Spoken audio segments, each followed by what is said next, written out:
Les Philippines représentent l'un des pays les plus intéressants et les plus méconnus du monde.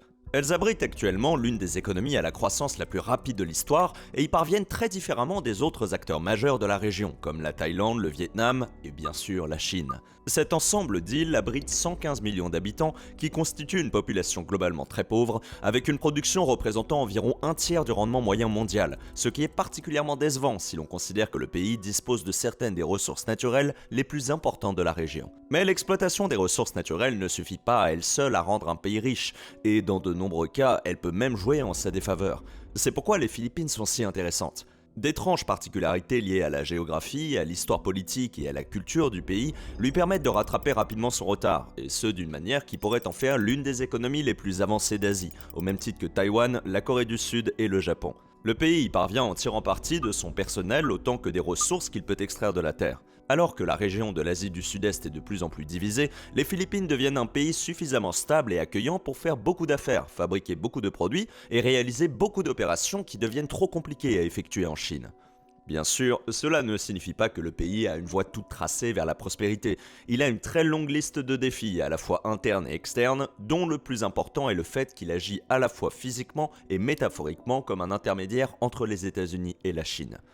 En outre, des problèmes persistants tels que la corruption, un paysage politique incertain et l'une des formes d'inégalité les plus écrasantes qu'un pays puisse connaître sont autant de défis immédiats qu'il faudra relever.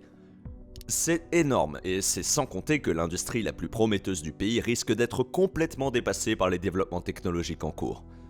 Donc, qu'est-ce qui a alimenté la croissance économique intense des Philippines ? Ces industries seront-elles vraiment durables dans les décennies à venir ? Et enfin, quels sont les défis qui pourraient réduire à néant ces progrès ? Une fois que nous aurons fait tout cela, nous pourrons placer les Philippines sur le tableau de bord de l'économie expliquée. Dire que les Philippines entretiennent une relation unique avec les États-Unis serait un euphémisme. Si les États-Unis stimulent l'économie philippine et fournissent des infrastructures vitales, cette dépendance expose les îles d'Asie du Sud-Est à de nombreuses complications. Cela a commencé avec l'histoire coloniale, lorsque les États-Unis ont pris le relais de la domination espagnole en 1898. Les soulèvements dans les Philippines contre les dirigeants espagnols ont été mêlés à la guerre entre les pays européens et les États-Unis, et les Espagnols ont fini par leur céder des colonies en échange de 20 millions de dollars. Une somme non négligeable à l'époque. Malgré les appels à l'indépendance des Philippines et la résistance des guerrillos, les États-Unis ont finalement voté en faveur de l'utilisation de l'archipel comme point d'ancrage pour le commerce asiatique. Ce n'était pas la raison explicite invoquée à l'époque, mais soyons honnêtes, c'était clairement un facteur déterminant. Toutefois, pour être une plaque tournante commerciale compétitive, il fallait investir massivement dans les infrastructures. Au tournant du XXe siècle, la prospérité économique est plus que jamais déterminée par la mécanisation et les infrastructures modernes qui soutiennent les industries au-delà de l'agriculture. Le parrainage de l'armée américaine a permis d'installer des hôpitaux, de rénover des routes et de financer des ponts. La capitale, Manille, a été l'une des villes à bénéficier d'une grande rénovation. Au cours des premières décennies du XXe siècle, l'Amérique a modelé les Philippines à son image. L'anglais est devenu la langue dominante, en particulier dans la gouvernance et les affaires, et le système éducatif a été remanié pour inculquer les valeurs américaines, même si cela devait se faire au détriment de l'héritage culturel philippin. Bien entendu, les États-Unis n'agissaient pas par pure bonté d'âme. À l'époque déjà, ils avaient perçu l'importance stratégique de ces îles, ce qui en faisait un investissement digne d'intérêt, même s'ils ne pouvaient pas les revendiquer pour toujours. Après la Seconde Guerre mondiale, les États-Unis et les Philippines ont signé le traité de Manille, le 4 juillet 1946, par lequel les Philippines sont devenues une république indépendante. Le fait de partager son jour d'indépendance avec son ancien dirigeant résume peut-être ironiquement à quel point les Philippines sont dépendantes du soutien des États-Unis. Aujourd'hui encore, les intérêts politiques et économiques des Philippines sont étroitement liés à ceux des États-Unis, qu'ils le veuillent ou non. Il y a le différend territorial avec la Chine sur la domination de la mer de Chine méridionale, et les investissements commerciaux japonais ont forgé un partenariat stratégique avec le gouvernement philippin. Cela signifie naturellement que toute tension entre les Philippines et ses voisins ou partenaires commerciaux est ressentie par les États-Unis et vice-versa. Si les États-Unis ont des différends économiques avec la Chine, concernant par exemple les routes commerciales en mer de Chine méridionale, ces différences se répercuteront également sur les marchés et les conseils d'administration philippins. Si les investisseurs japonais tentent de négocier un nouvel accord avec l'archipel, les États-Unis seront prêts à intervenir pour défendre les intérêts de leur ancienne colonie ou les leurs. Cependant, les Philippines étant un État souverain, on s'attend à ce qu'elles subissent leurs propres difficultés avec leur propre économie. Cela place le pays dans une situation précaire où, d'une part, il dépend des États-Unis, à la fois pour stimuler son économie et protéger ses intérêts géopolitiques, tout en montrant qu'il n'est pas le toutou des Américains. Il s'agit d'une identité délicate à gérer lorsque le personnel américain stationné dans les bases militaires contribue de manière significative aux affaires et aux commerces locaux. Actuellement, seuls 500 militaires américains sont basés aux Philippines, mais d'autres bases doivent être construites dans un avenir proche et les États-Unis paient généreusement pour cet ancrage. Si l'on tient compte du coût des salaires et des avantages sociaux des Américains stationnés à l'étranger, cela devient pratiquement une forme d'aide étrangère indirecte, car les États-Unis envoient indirectement de l'argent aux Philippines par l'intermédiaire de leurs troupes. Il est clair que les Philippines entretiennent des relations complexes avec les États-Unis à tous les niveaux de leur économie. La grande question est de savoir si cet enchevêtrement est un cadeau ou une malédiction. Surtout lorsque les Philippines sont utilisées comme plaque tournante pour l'externalisation, y compris par l'un des plus grands employeurs du monde dont la plupart des gens n'ont jamais entendu parler. Elle s'appelle Accenture et se décrit comme une multinationale américaine dont le siège se trouve à Dublin pour des raisons qui n'ont évidemment rien à voir avec la fiscalité. Selon le magazine Fortune, son chiffre d'affaires en 2023 atteindra la somme impressionnante de 64,1 milliards de dollars.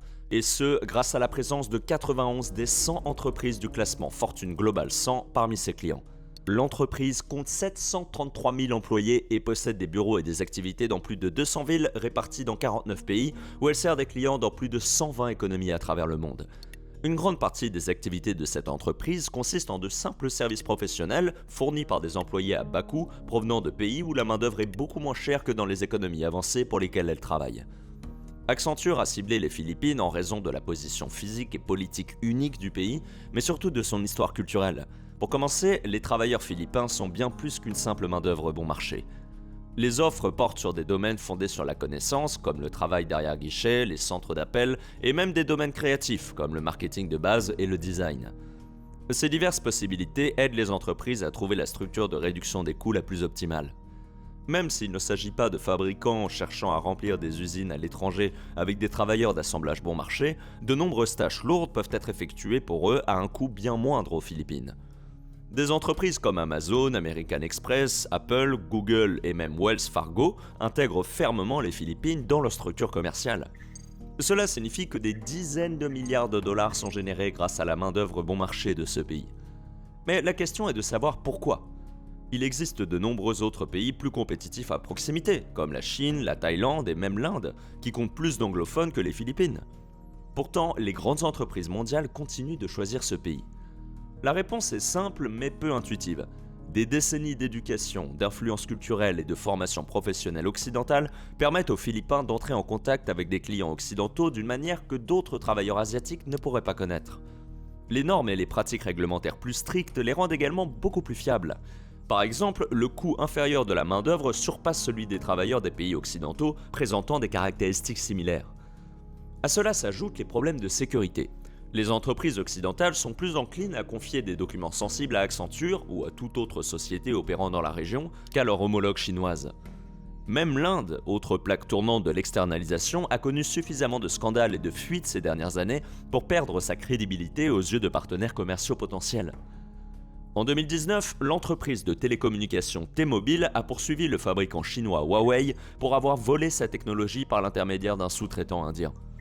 Selon un rapport du ministère américain de la Justice, Huawei a offert des primes à des travailleurs pour qu'ils volent des informations confidentielles à des entreprises du monde entier et a même été inculpé pour fraude électronique et obstruction à la justice. La même année, Wipro, l'une des plus grandes entreprises informatiques de toute l'Inde, a été victime d'une violation de données dévastatrice. Un acteur national aurait accédé à ces systèmes des mois avant qu'elles ne se rendent compte que ces serveurs avaient été compromis. Et les entreprises privées ne sont pas les seules à être confrontées à ce genre de problème. Les États et les organismes publics regrettent d'avoir externalisé leurs projets financés par l'argent des contribuables. L'État du Nebraska a poursuivi Wipro pour ne pas avoir réalisé une mise à niveau de 6 millions de dollars d'un réseau de soins de santé et le National Grid américain a poursuivi Wipro pour sa mise à niveau SAP bâclée. Apparemment, les coûts de réparation des dommages causés par Wipro étaient plus élevés que le coût de ce qu'ils auraient économisé en premier lieu. En fin de compte, l'entreprise indienne a été poursuivie pour 75 millions de dollars. Les inquiétudes concernant les pratiques réglementaires laxistes et les attitudes douteuses à l'égard du vol de propriété intellectuelle sont en partie la raison pour laquelle les États-Unis ont mis sur leur liste noire de grandes entreprises indiennes et chinoises pour ce type d'externalisation technologique. Pour toute économie qui dépend des délocalisations pour stabiliser son PIB, il s'agit d'un coup fatal. Bien que ces interdictions aient pu avoir des motivations géopolitiques, elles constituent une opportunité formidable pour une économie comme celle des Philippines, qui n'a pas besoin d'être parfaite, mais simplement d'être la moins mauvaise des options. Outre les coutumes occidentales et les pratiques réglementaires rigoureuses, il y a une autre raison qui explique pourquoi les Philippines sont si recherchées. Sa géographie unique joue un rôle important dans le succès de l'externalisation. Malheureusement, ce facteur contribue également à sa stagnation industrielle. Le fait que les Philippines soient constituées d'une série d'îles et d'une petite masse continentale signifie que les services qu'elles peuvent offrir sont d'emblée limités. Les infrastructures reliant les îles sont limitées. Dans certains endroits, elles sont tout simplement inexistantes. Le développement physique des zones et des industries devient un défi réel et constant. Le manque de terres utilisables signifie également que l'industrie manufacturière et les transports n'ont jamais été le point fort du pays. L'avantage immédiat est de ne pas avoir à concurrencer directement l'économie chinoise basée sur l'industrie manufacturière. Les Philippines se tournent donc naturellement vers les services au col blanc où les terrains disponibles peuvent être consacrés à la construction de bureaux et de studios plutôt qu'à des usines de transformation de matériaux et d'exploitation des ressources. Il peut être intéressant d'avoir une niche à exploiter, mais en économie, tout a une contrepartie. Les Philippines importent plus qu'elles n'exportent, avec un déficit annuel d'environ 57 milliards de dollars. Il s'agit d'un écart commercial considérable pour une économie de cette taille. Même si elle disposait d'un secteur manufacturier plus robuste, elle devrait trouver des sources de revenus ailleurs. Bien sûr, une partie de l'argent provient des services fournis aux clients étrangers, et il y a aussi les transferts de fonds, c'est-à-dire lorsque les Philippins travaillant à l'étranger envoient de l'argent dans leur pays. Mais ces flux réguliers ne suffiront pas à stabiliser l'économie. Il faut trouver un autre moyen, plus fiable, de combler le déficit commercial. La construction navale est un secteur prometteur. Le pays n'a pas la capacité industrielle de rivaliser avec les méga chantiers navals du Japon, de la Chine ou de la Corée du Sud, mais au lieu de fabriquer quelques méga navires, il a construit une industrie plus fiable, produisant des navires plus petits et moins impressionnants. En raison de sa géographie, des flottes de petits cargos et de ferries opèrent déjà à travers l'archipel, de sorte que le pays a une longue histoire avec ses navires plus basiques. Pour chaque cargo de 20 000 EVP, demandé par les plus grandes compagnies maritimes du monde, il y a des milliers de ferries et de cargos de base qui traversent les océans. Cette stratégie consistant à faire des choses simples et à en faire beaucoup a vraiment été le moteur de la croissance que les Philippines ont connue au cours des 2 dernières décennies. Il peut sembler mesquin de qualifier une économie d'agressivement moyenne, mais c'est en fait ce qui a fait sa force. Les services de base et la construction navale de base ne sont qu'un début. Prenons le secteur technologique.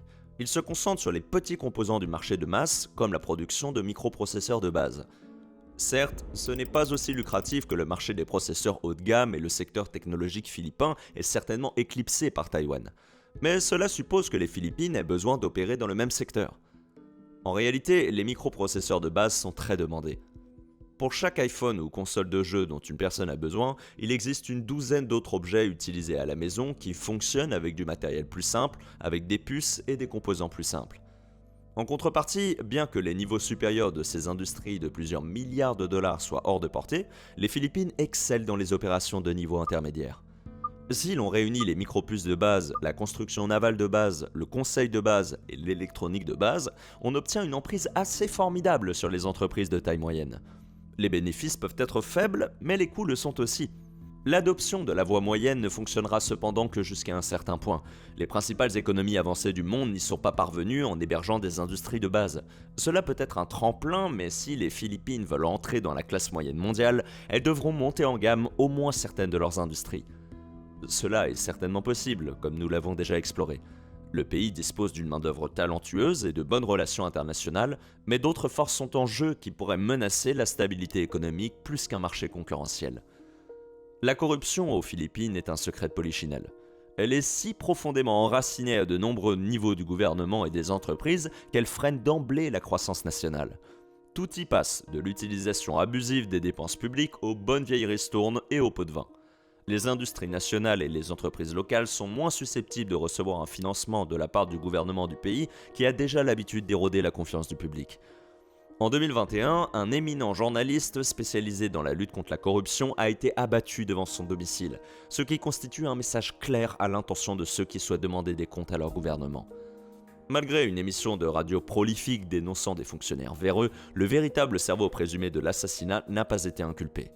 Au lieu de cela, l'homme armé avoué, dont beaucoup pensent qu'il n'était qu'un bouc émissaire, a été condamné à 16 ans de prison. Il s'agit d'une peine plutôt clémente compte tenu de la sévérité du système judiciaire philippin.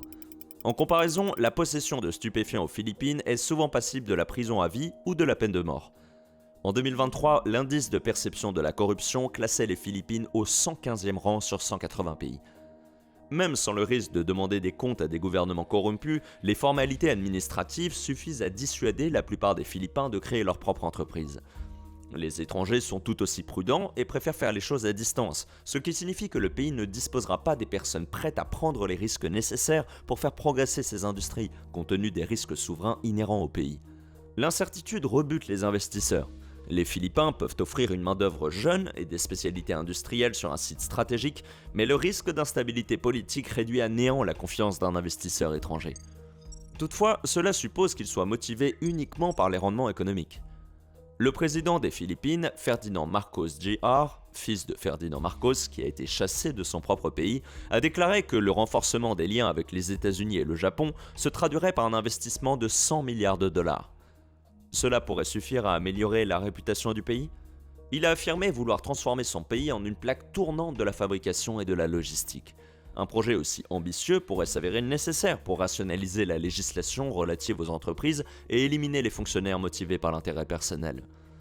Pour l'Amérique, le moment est parfait. Les tensions en mer de Chine méridionale exigent des chaînes d'approvisionnement moins centrées sur la Chine et Taïwan.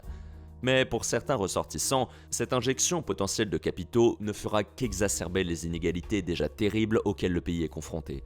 Ils n'ont pas tort. On ne peut pas empêcher les politiciens de se remplir les poches en leur donnant plus d'argent. Seules quelques îles sont réellement développées et cela dépend fortement de leur proximité avec les grandes îles qui attirent la majorité de l'attention économique. Parfois, une province ou une ville a un PIB par habitant plus élevé grâce au tourisme, à l'agriculture et à la pêche.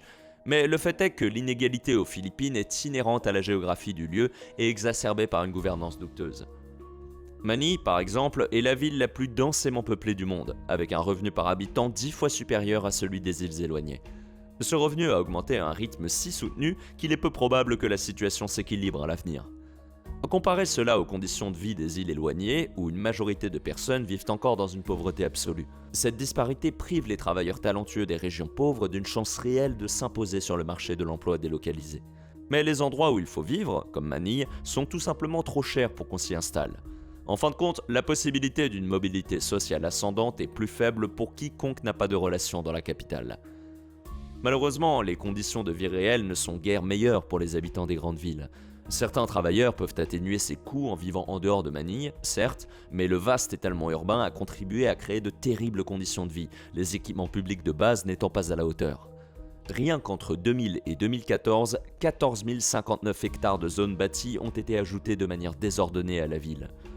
Non seulement ces problèmes limitent la croissance d'une base de main-d'œuvre, mais ils incitent les travailleurs talentueux à partir. La plupart des économies en développement sont confrontées au problème de la fuite des cerveaux. Mais aux Philippines, il est particulièrement aigu, car ce sont les mêmes compétences linguistiques et culturelles qui ont rendu le pays si compétitif au départ.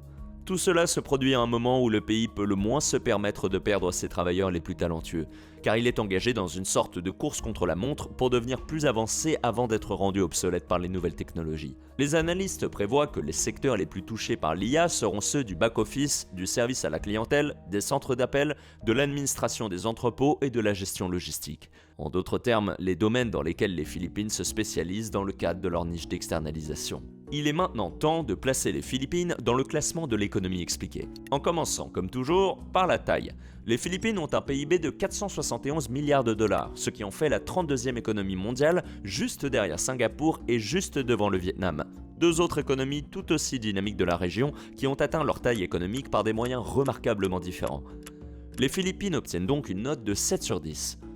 Ce PIB très respectable est toutefois réparti sur une population importante de 115 millions d'habitants, ce qui signifie que le pays a un PIB par habitant de seulement 4 130 $, ce qui, malgré une croissance soutenue au cours des années précédentes, reste bien en dessous de la moyenne mondiale de 13 000 $.